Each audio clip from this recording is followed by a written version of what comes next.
Portugal não é um país conhecido por grandes sismos, mas a realidade é que tem uma atividade sísmica elevada. A história lembra-nos que um grande sismo é possível, mas resta saber se estamos ou não preparados. Quando a Terra treme é a reportagem especial desta semana. 1 de novembro de 1755, Lisboa treme com um terremoto de magnitude superior a 8 na escala de Richter. Destruiu Lisboa, gerou um tsunami, matou milhares de pessoas. Passaram mais de 2 séculos, mas a pergunta permanece. E se fosse hoje, o país estaria preparado? Eu acho que não. Acho que não, porque nós temos o vício de correr atrás do prejuízo. E sendo Lisboa construída em cima de uma falha sísmica, acho que não. Eu acho que não. E ainda bem que as pessoas não estão, porque se estivessem, se calhar passavam-se um bocado. Acho que não tem-se aplicado nada a nível de estruturas. Penso que as casas não têm cintas antissísmicas. O povo português não está preparado para grandes sismos. Porque não têm estruturas preparadas, os prédios que estão não estão preparados para sismos, nem escolas, nem nada. E falta de muita informação também. Eu espero que sim, pelo menos. Acho que não temos propriamente as melhores condições em certos pontos do país, mas independentemente de tudo, acho que estamos minimamente preparados para isso, como acho que qualquer país tem que estar. Portugal não é um país conhecido por grandes sismos, mas a realidade é que tem uma atividade sísmica elevada. Todos os anos são registados centenas de abalos, a maioria imperceptíveis. Portugal, de forma alguma, tem o mesmo nível de perigosidade de, por exemplo, Itália, Grécia, Turquia, portanto, onde a perigosidade é muitíssimo mais elevada. Em Portugal continental, a perigosidade é mais baixa, sendo, digamos, mais elevada na zona da área metropolitana de Lisboa e do Vale Inferior do Tejo e no Algarve. Para 2025, os números são altos no sentido em que registámos mais de 3.000 sismos. Contudo, são sismos, na sua esmagadora maioria, muito pequenos ou demasiado afastados do território, sentidos pela população entre 20 a 30 por ano. Mas os especialistas garantem o risco existe. Principalmente ao nível do edificado, as normas de construção foram melhoradas, mas muitos edifícios continuam vulneráveis. Desde o sismo de 1755, no tempo do Marquês de Pombal, que foi feita a famosa gaiola pombalina, na reconstrução da cidade de Lisboa, que é uma estrutura muito resiliente ao sismo. Mais tarde, a necessidade de construir muito e rapidamente, não se acautelou as regras dessa construção e construíram-se prédios com alguma altura sem essas características, o que se torna situações um bocado complicadas. Claramente estamos mais bem preparados que há 20 anos atrás e vamos estar mais bem preparados daqui a 10 anos. Acreditamos, e é óbvio, que atualmente a construção é muito melhor do que era há 200 ou há 300 anos atrás. Ainda assim são reconhecidos muitos problemas. Nós temos regulamentos de construção antissísmica que foram desenvolvidos ao longo, fundamentalmente, do século XX, e a partir de 1983 entrou-se numa fase em que o regulamento que foi estabelecido à época é considerado já um regulamento bastante avançado, e tudo o que foi construído após essa época, à partida, oferecerá as condições em termos de resistência aos sismos. Contudo, não podemos esquecer que existem muitas infraestruturas anteriores a estes regulamentos. Muitas das infraestruturas críticas para o funcionamento do país, como hospitais, por exemplo, são também de construção mais antiga e, de facto, há um cuidado muito especial a ter nesse aspecto. A tecnologia evoluiu, a ciência também, mas prever um terremoto continua impossível.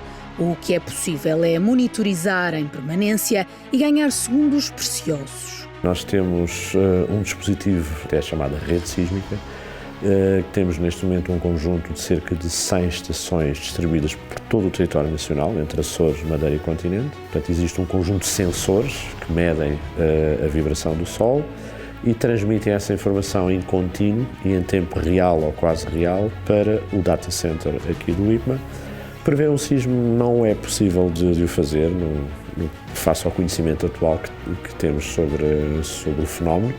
É possível um outro tipo de aproximação, que é a chamada antecipação ou o alerta sísmico precoce. É mais no sentido de o sismo ocorre e a ideia é conseguir, tão rapidamente quanto possível, detectá-lo, estimar a localização e a magnitude do sismo. Portanto, e com isso conseguir-se ganhar segundos, algumas dezenas de segundos, relativamente ao impacto do sismo em terra. Em Lisboa, depois do susto de 1755, muito mudou. Hoje existe um espaço dedicado a explicar este fenómeno natural com o objetivo de sensibilizar o público. Eu acho que o quake alerta, o quake desperta alguns sentidos e alguns medos e inseguranças, é um despertar do que é que nós podemos fazer. Também temos algumas formações do que é necessário fazer numa casa, fora de casa, num carro.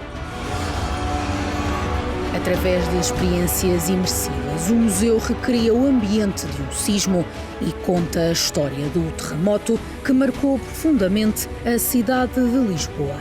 No quake nós conseguimos perceber como é que era a cidade antes, durante e o pós.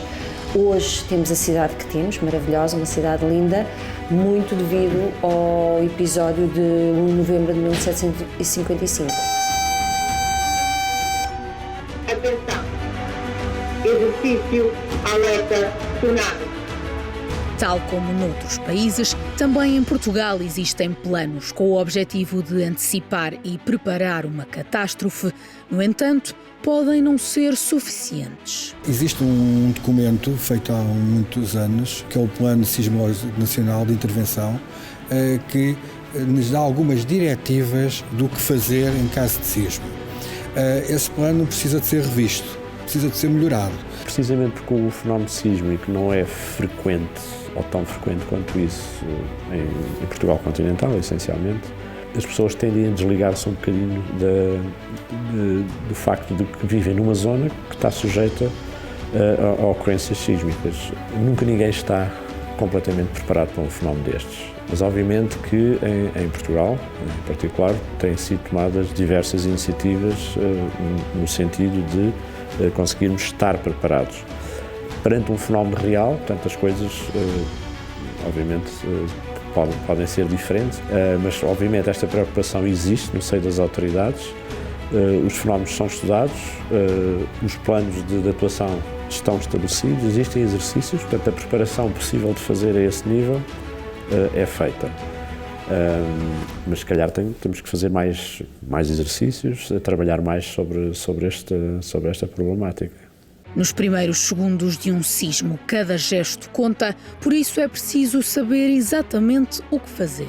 Temos que ser muito pedagógicos e fazer uma coisa que é passar nas escolas e as próprias crianças que transportam para os pais a informação e que os educam, entre aspas, na cultura de segurança.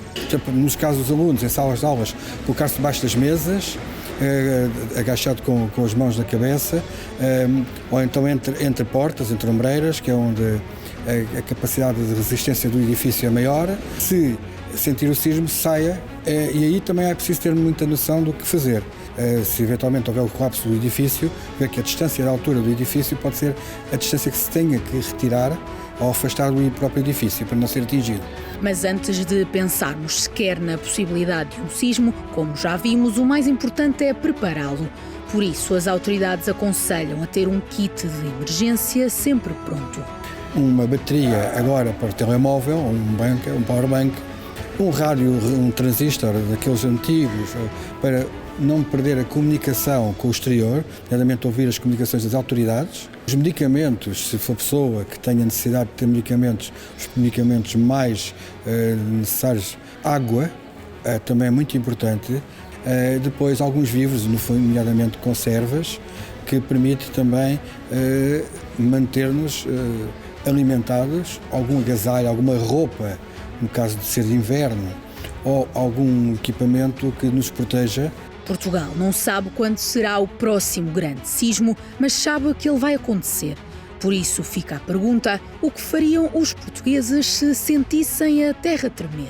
se calhar não fazia nada. Nós só pensamos depois. Irmos para um local seguro para evitar que nos caiam coisas em cima, tentar nos proteger a nós e aos menores ao máximo. Ficava com medo, tentava fugir, depois tentava encontrar um lugar onde não se sentisse a terra a tremer tanto. Tanto quanto sei, a gente deve se esconder debaixo de uma estrutura, debaixo, por exemplo, de uma porta ou debaixo de uma mesa. Especialistas e autoridades concordam, é possível preparar melhor as cidades e as pessoas. A falta de preparação pode agravar uma realidade que ainda não chegou, mas que sabemos que irá chegar.